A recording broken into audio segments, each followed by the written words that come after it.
Benvinguts al Friki Online càpsula 880. Amb aquest número rodó ens anem a Panini, ens anem a Marvel i ens anem a un autor rodó com Richard Corben. Marvel, segons Richard Corben. Tomaco, on ens recopila totes les històries que ha fet Corben per Marvel. Totes menys aquestes 3 pàgines que tenim aquí, que no s'han reeditat mai, perquè això era un còmic que van fer molts autors, molts guionistes, molts dibuixants, per ajuda a Àfrica. Era un còmic benèfic, i Corben en aquest cas va fer aquestes 3 pàgines, aquestes dues i aquesta tercera, amb guió d'Alan Moore, ni més ni menys. Cada 3 pàgines canviava el dibuixant, canviava el guionista, estava des de Stephen King, trobàvem a Kaluta, trobàvem a Nocchetti, etc. Això és inèdit, això no s'ha reeditat. Per què? Perquè era un còmic benèfic, els autors no van cobrar, sinó que van fer aquesta feina perquè tots els diners de la venda d'aquest còmic anessin a l'ajuda d'Àfrica, en aquells moments de la fama en Àfrica. Doncs aquestes 3 pàgines són les que no trobarem. Aquí què trobarem? D'entrada, l'edició està molt bé, m'agrada més que la francesa era més petita i no recordo que portés aquestes guardes. Mira aquestes guardes, guardes que es guarden, i una altra cosa que a mi m'agrada, que és un marcapàgines.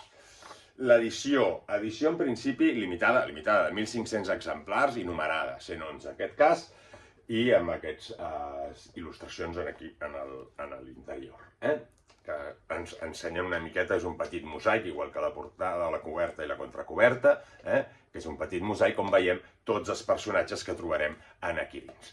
Aquestes col·laboracions, d'entrada, també un pròleg d'Antoni Giral, on ens parla de Richard Corben. Un pròleg interessant, sobretot per la gent que no coneix Richard Corben. Ens explica una mica qui és Richard Corben i la seva trajectòria.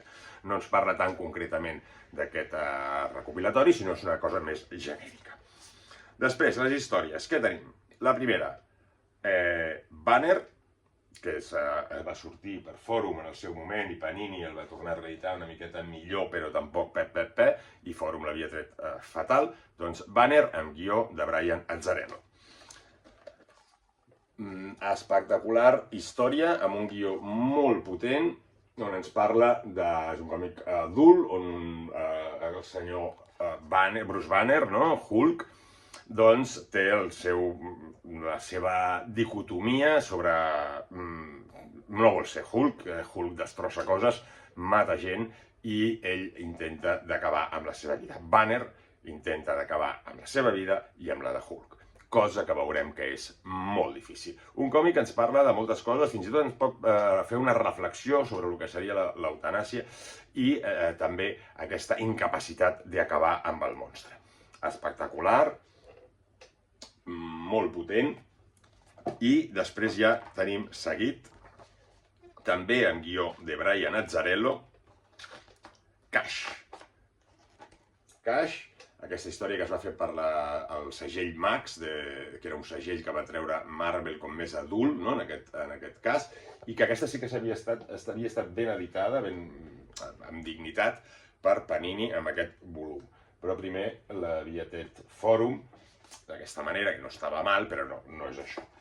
I aquí la tenim perfectament, amb colors de Villarrubia, una història que ens pot recordar a Yojimbo, una blaxploitation total, ambientada en un Bronx, on també tenim aquest dubte de si és veritat o no que al senyor Luke Cage no li fan res les bales. El que sí que està clar és que és més vacilón que ningú.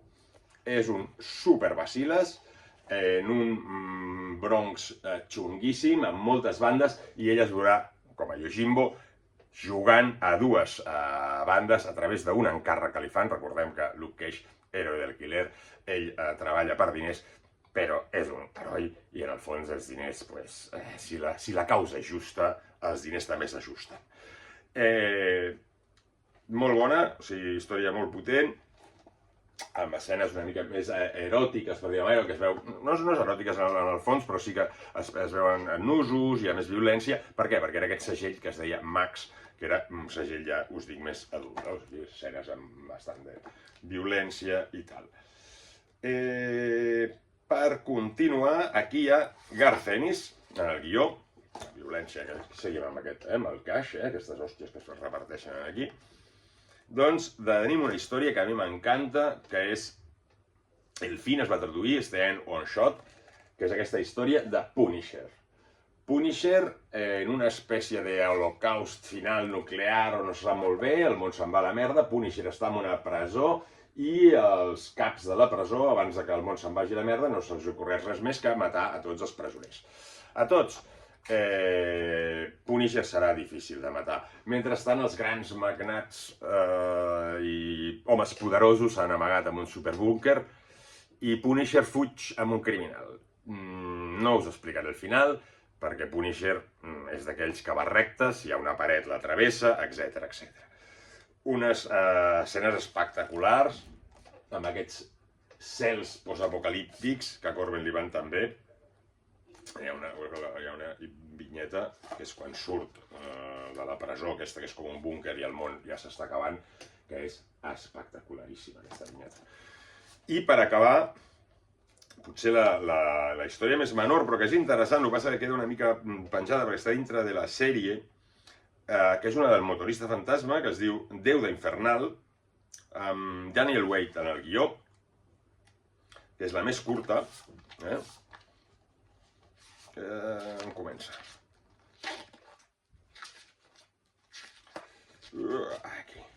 Aquí aquesta pàgina molt xula del motorista fantasma, una història que ens parla d'àngels i dimonis, per dir d'una manera, i també de culpes, de presons i de mals rotllos de l'Amèrica profunda.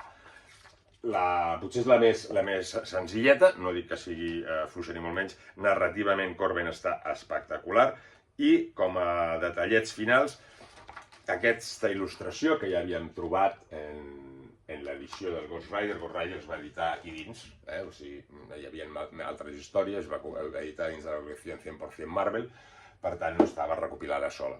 Però sí que trobàvem aquesta il·lustració, que és una coberta alternativa, i un altre detallet molt interessant, que és aquesta il·lustració alternativa que va fer per Marvel Zombies amb el senyor Cable convertit en zombi. Bé, doncs ja ho sabeu, aquesta edició, per mi, molt interessant, realment val la pena, i per tots els fans de Corben és imprescindible, crec jo, que és Marvel según Richard Corben. Salut i a llegir còmics!